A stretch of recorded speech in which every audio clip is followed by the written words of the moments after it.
Rafael Stone is either the biggest genius I will never meet, or he's not even gonna run the Rockets to the ground, because here's the thing: the Rockets have one of the best, if not the best, future in the NBA. But welcome back to the channel, guys. Today we have a Houston Rockets video. If you enjoy it, hit the like button, hit the sub button. 500 subs away from 5,000. I cannot believe it. We'll process it when it comes, if it comes, when it comes. Let's talk about Rockets. So basically what I'm talking about here today is a variety of different things. I just made a video where I saw a report that the Houston Rockets are fixated, quote unquote fixated, on Cade Cunningham, but they're just not willing to give up the asking price for the number one pick. I then see a report from, Jackson, whatever, from Locked On Rockets. He said that the Rockets and the Pacers talked about negotiating a trade where it sent the Rockets' number 2 pick to Indiana in return for the 13th pick and one of their players with at least 2 years on the contract. And that had me worried, because not even Domantas Sabonis would I be like, yeah, let's do that trade. Because to me, the potential at number 2 is just too great. It's just way too great. Even if you get Jonathan Kuminga, guys, the opportunity, the potential. Teams don't get the second pick in the draft often at all. The NBA draft lottery, it's so stupid. It's so stupid, guys. It is so flawed. If you get the second pick in a draft, even if it's not a good draft, which this draft is a great draft, I don't understand the logic to that rumor. I just don't understand it. But here, let me try to put some logic on it, because actually this logic, it might actually make some sense. Every year, and this is in every single sport, teams try to kind of start, not like rumors or drama or that type of stuff, but also at the same time, that type of stuff.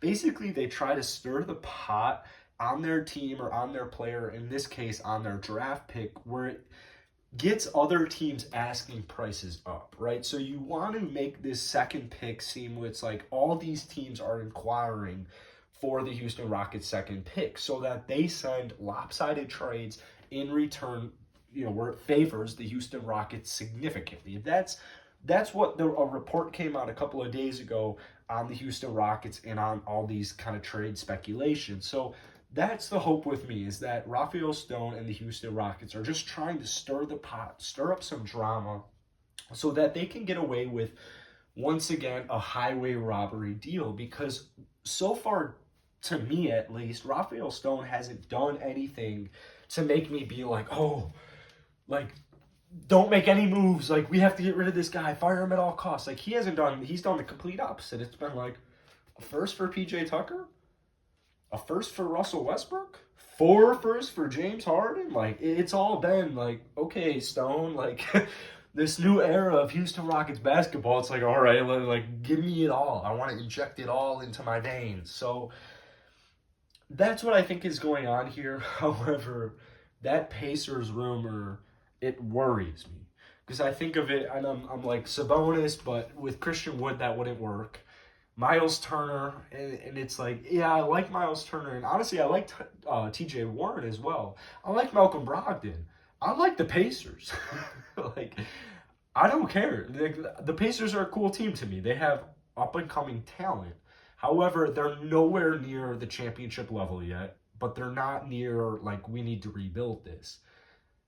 The second pick in the draft is not worth any of the players on the Pacers roster, in my opinion, because you throw in fit, and it's I just explained it. Sabonis would be cool, but next to Christian Wood, that's an issue, and you're giving up your second pick, so you can't just go draft Evan Mobley. I don't know what the Rockets are doing. I don't know what Stone's doing.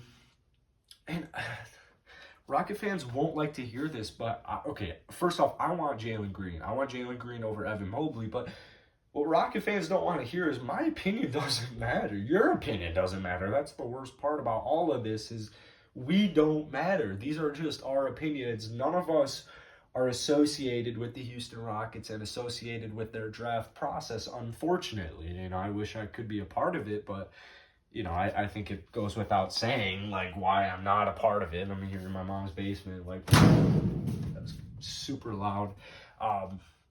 So I would love to draft for the Houston Rockets, but obviously I can't, and nothing I say really matters.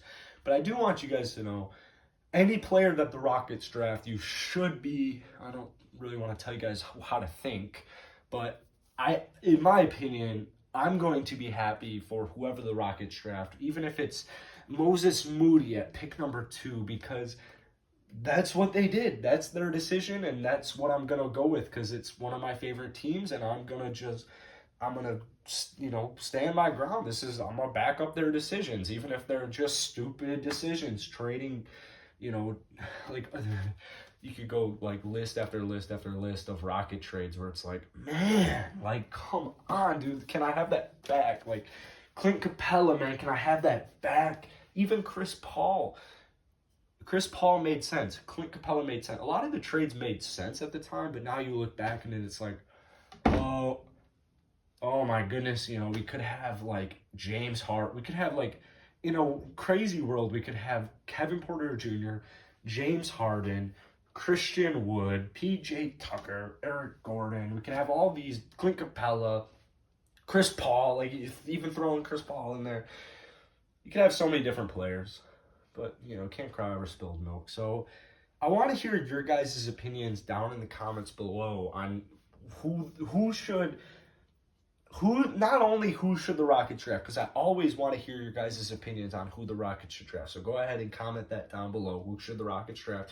But I also want to hear your opinions on basically today's rumors, yesterday and today's rumors, like about the Rockets being fixated on Cade Cunningham, these Pacers rumors, and then you just have the rumors that the Rockets are willing to trade the second pick for a proven star with at least a proven young star with at least 2 years left. I think the young part is important because if you don't factor that in, it's like, are the Rockets like trying to win a championship this next year? Are they trying to rebuild? Who really knows?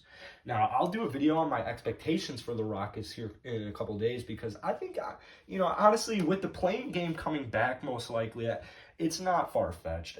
I know the West is just super talented, but like we have John Wall, we have Eric Gordon. As much as I want to trade both of those two players because of the long-term fit, I still want them both if we're going to try to compete for winning. So Jalen Green can come off the bench. KPJ could technically come off the bench. Evan Mobley could come, you know, all these guys could come off the bench. And at the end of the day, I just want the Rockets to win. And whatever Silas draws up, whatever Stone draws up, if it helps the Rockets win, I'm going to support it because that's what I want to see is the Houston Rockets succeed. So I want to touch briefly lastly on this because I saw this possible trade, and I may make actually a whole video on this, but it was pretty much this.